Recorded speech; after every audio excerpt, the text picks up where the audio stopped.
Go. Raise your hand if you think that you've rotted longer than you've been active today. Raise your hand if you think that your health is important.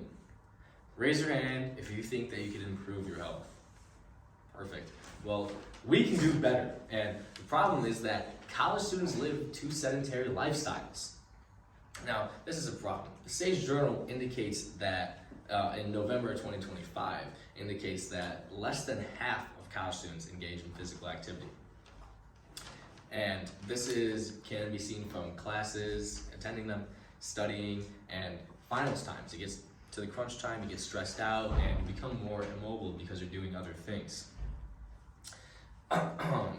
This graph also displays the level of activity between college students. Now, there is less activity with college students when they are in college compared to when they are outside of college. If you look at the x-axis here, which displays minutes, y-axis displaying number of students, I want you to pay attention to the blue and the gray bars. And combined, they're always higher than the orange bar. The orange bar being during the semester.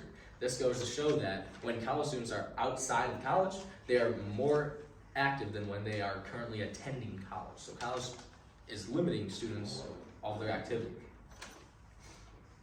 Now, to add, a Nature.com article accessed also in November 2025 explains how college students sit for more than 10 hours per day. That is egregious. We can be doing other things with our time instead of riding on our phones. But that is also in the form of studying, but you know. Next, a lack of physical activity leads to an increase in health risks. No bueno. A Johns Hopkins journal accessed in November of 2025 gives proof that there's an increase in health risks like cardiovascular disease, increase in blood pressure, type 2 diabetes, anxiety, depression, and even some sorts of cancer.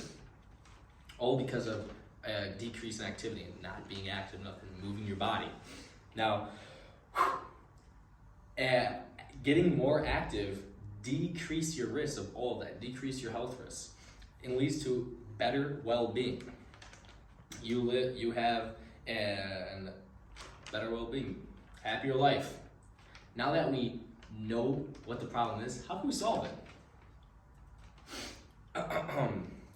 We need to add exercise into our daily, weekly routines. This is most important. We need to get moving. We need to get our bodies moving.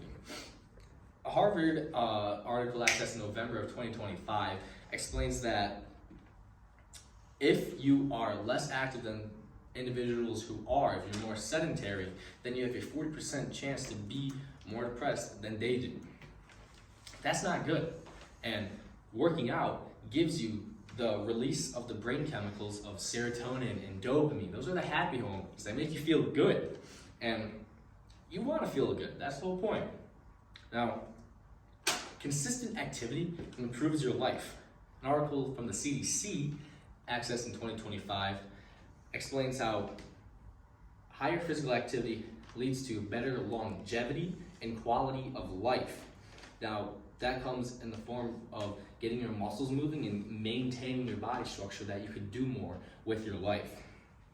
It improves all aspects of your life. So you live longer, which is better. Everybody wants to stay alive. And you have a better quality of life. You're happier with those brain chemicals. Now, you may be thinking, well, I don't have enough time to work out, and who knows even where the nearest gym is? It's way too far. Well, a UCLA article in Access in November 2025 explains that you adults only need 150 minutes of moderate exercise or 75 minutes of intense physical activity per week to maintain a good amount of activity.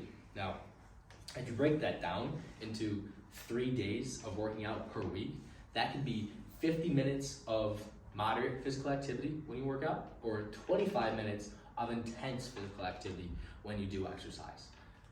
That is easily attainable. Anybody could work out for less than a half hour if you go hard. That's good. And then to add, a WebMD article explains that at-home workouts are really effective and get the job done just as good as you could go to the gym. You could do some push-ups, sit-ups, squats, any really body weight exercise gets the job done.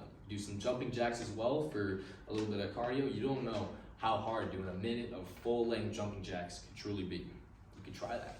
Or you could go on a run around campus, experience the beauty of campus in the fall. Taking a walk is always good too. Now that we know what to do, I want you all to imagine a world of widespread activity. Everybody is happy. You don't have to worry about people collapsing due to seizures, due to heart failures, and people don't have to give themselves a shot after eating because they have diabetes. Now, people will look and feel their best. Now, I want you all to pull out your phones and scan this QR code. That will bring you to the ARC, and from there, you can look at its hours, its location, and the other resources that it has to offer. Here are my sources for this, and I want to leave you all with this. Commit to a weekly routine. Something small is better than nothing. Taking that one step forward is all you have to do. Thank you. And we can end it.